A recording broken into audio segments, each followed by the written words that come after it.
So let's start with the most basic forms of stealth combat, which is unarmed and knife combat. Okay, I got my character. Moving. And obviously you have to do any stealth stuff. You have to turn on your sneaking first. Quiet. And then carefully approach a lone enemy. We can use this. Okay. I'm going to switch to... I'm going to use a knife right now. Okay. And stay out of sight from this guy. And one thing is here, you have to go to prepare takedown. Compromise my position. And then select which body part you want to attack when you get close. I'll go for the neck and add an extra aim point. Okay, now the game is prepared, so the moment you get within range of an enemy, the melee attack will be performed. Going undercover. And the enemy is dead. Okay, now this is early in the game where enemy doesn't have any body armor, so it's pretty easy to kill isolated enemies like that. Okay, now let's try the same thing with just bare fists. Because there's a difference, a slight difference in how it works. Buttwad spotted. Moving. Okay, again, let's put the guys over here. Let's prepare the fist.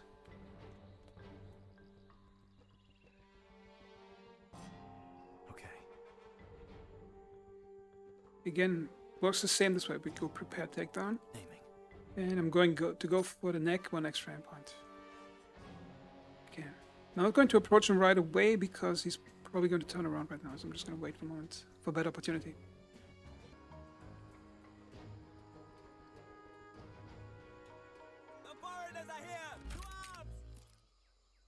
Okay, now he's surprised. I think and surprised means the enemy should not be aware yet of your position. Oh, I think yes, are they not? No, they're unaware, which means if the enemy is surprised as you attack him, then you still have time to take him down before the other enemies get alerted to him. If he wouldn't be surprised, he would play one of those alerting animations where he shoots his gun into the air to alert the other guys. So now still have a moment time to actually take him out. So an aim neck hit. Another miss.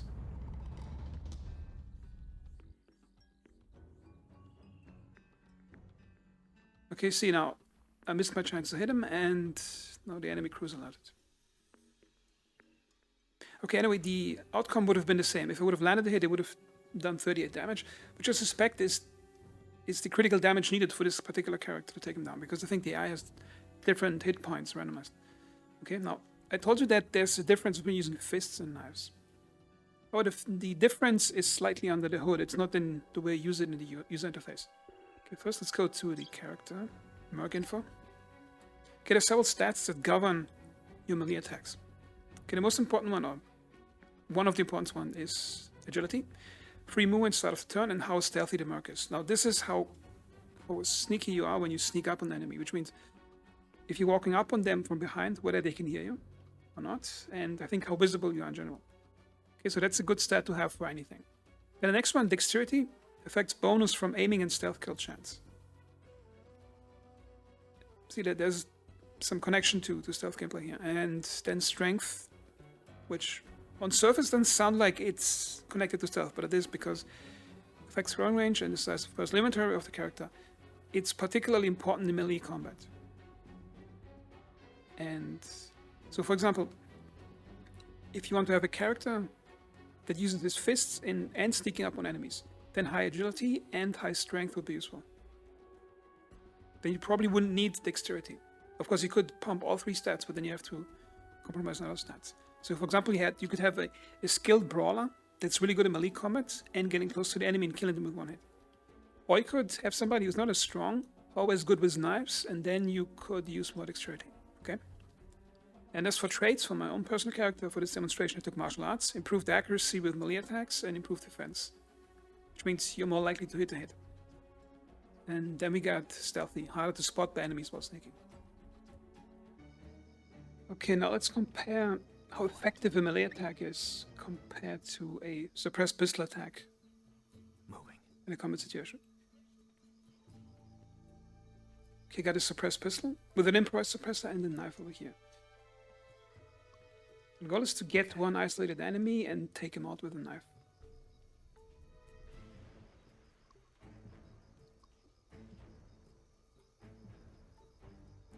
Now, this already shows you the limits of the practicalities of it.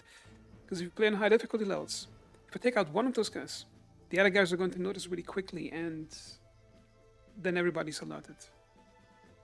And the added difficulties if using melee weapons up close. You might still get away from the situation before the body's spotted, however, it's still extremely risky. Quiet. Okay, just I don't know where he's just trying to see something.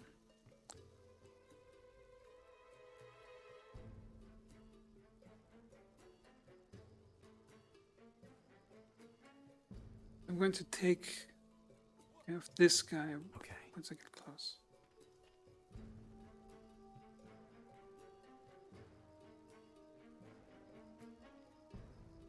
Again, I'm going to take Compromise my position. prepare neck attack.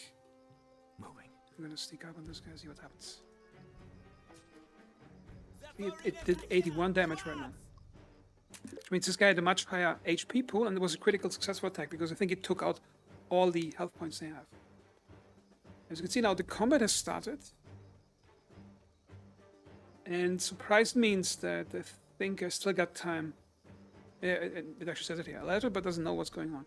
But resistance against stealth kills will come fully aware at the start of the next turn or when engaged by an enemy. So if I don't take out those two guys, they will notice what's going on.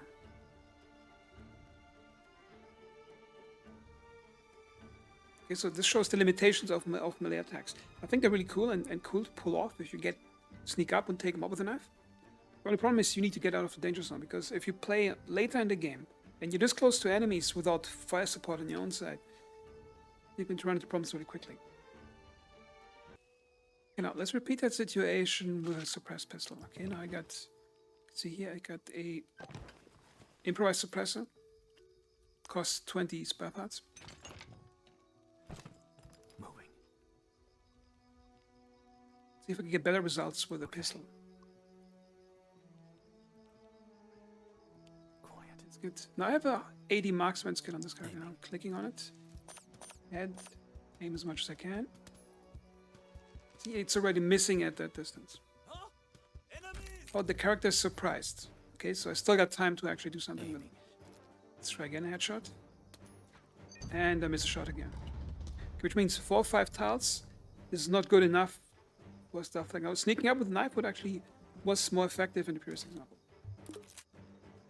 Okay. Okay, now let's repeat the test with the same pistol just to see if I can repeat it and if I get still bad aim like that. Okay, I'm gonna move up close to here. Going to aim. And fire. Going undercover. Okay, see now, if I actually land the shot, target is down with one hit. And I still got more space to get away from the enemy over here. So, is it worth using a knife in that situation? That depends on whether you want to take the risk of getting close or shooting a pistol from a distance. I think both are extremely risky methods of doing it. Okay, now repeating the same test, so I'm going to try to throw a knife at the enemy, see if that works from the same distance. Throw a knife.